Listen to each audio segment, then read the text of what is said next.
আসসালামু আলাইকুম ভাই বোনেরা, কেমন আছেন সবাই? তো আমি আজকে একটা রান্না শেয়ার করব আপনাদের সাথে। এই যে চাল কুমড়ার আগাডুগা।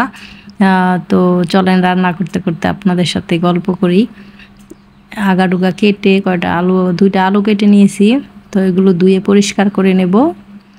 এখন পানির মধ্যে আলু দিয়ে দিব, আর লবণ আর হলুদের গুঁড়া দিয়ে কিছুক্ষণ সিদ্ধ করে নিব। আলু এখন সিদ্ধ হতে চায় না, তো এই জন্য কতক্ষণ জাল করে আলুটা সিদ্ধ করে নিব। এই যে প্রায় আলু সিদ্ধ হয়ে আসছে।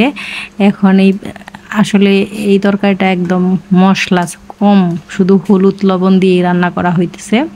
আর কাঁচামরিচ, এই রান্নার মধ্যে বেশি করে কাঁচামরিচ ফালি করে দিলে বেশি টেস্ট হয়। তো এই তো দেখেন আমার আলু সিদ্ধ হয়ে গেছে। এর মধ্যেই দিয়ে দিব আমি চাল কুমড়ার আগাডুগাগুলো কেটে ধুয়ে পরিষ্কার করে রাখছিলাম আমি।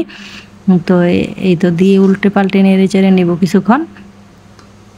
তো পেঁয়াজও দেবো না, রসুনও দেবো না, শুধু হলুদ আর কিছু কাঁচামরিচ দিয়ে দিব। কাঁচামরিচ ফালি করে রাখছি, বেশি করে কাঁচামরিচ দিলে বেশি টেস্ট হয়। তো গুঁড়ামরিচ তো দেবো না, তাই কাঁচামরিচ বেশি করে দিয়ে দিলাম।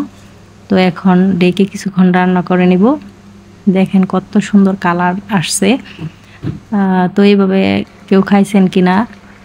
আমি মাঝে মধ্যে চাল কুমড়ার আগাডুগা এরকম করে রান্না করে খাই। তো সিদ্ধ হয়ে আসছে সম্পূর্ণই। এই যে দেখেন কালারটাও কত সুন্দর আসছে, এখনই খাওয়া যাবে, সব কিছু দেওয়া আছে। তো একটু বাগার দিয়ে নিব আমি।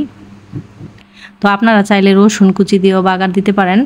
আমি একটু সরিষার তেল দিয়ে আর হালকা জিরা দিয়ে দিব, আর কিছুই দেব না এর মধ্যে, একদম মশলা ছাড়া।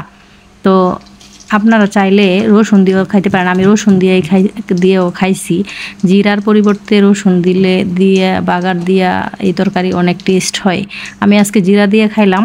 তো জিরার চেয়ে রসুনের ফ্লেভারটাই আমার মনে হয় বেশি ভালো আসে। তো এই যে দেখেন কত সুন্দর একটা কালার আসছে, আর খেতেও কিন্তু ভীষণ মজার। রৌদ্র ছিল তো, ভীষণ রৌদ্র বাহিরে, তো একটু জুল মশলা ছাড়া খুব মজা পাইলাম এই তরকারিটা রান্না করে খায়া। তো আমি জিরা দিয়ে বাগার দিছি, আপনারা রসুন দিয়ে দিতে পারেন। তো এই তো খেতে বসলো আমার মেয়েকে একটু বেড়ে দিলাম। তো আমি ভিডিও ছাড়ি, জানি না কেমন হয়, ভালো কোয়ালিটির ভিডিও ছাড়লে নাকি ফর ইউতে যায়। তো আমি জানি না আমার ভিডিওগুলা কেমন। তো আপনারা সবাই আমার ভিডিওগুলা দেখবেন, আমিও আপনাদের ভিডিও দেখব। তো লং ভিডিও দেওয়াই লাগবে পেজে, এই জন্য প্রত্যেক দিন একটা করে লং ভিডিও দেই। তো আপনারা ভালো থাকবেন, আর বেশি বেশি করে ভিডিও দেখবেন, লাইক কমেন্ট শেয়ার করবেন, আর সবাই সবার পাশে থাকবেন। আসসালামু আলাইকুম।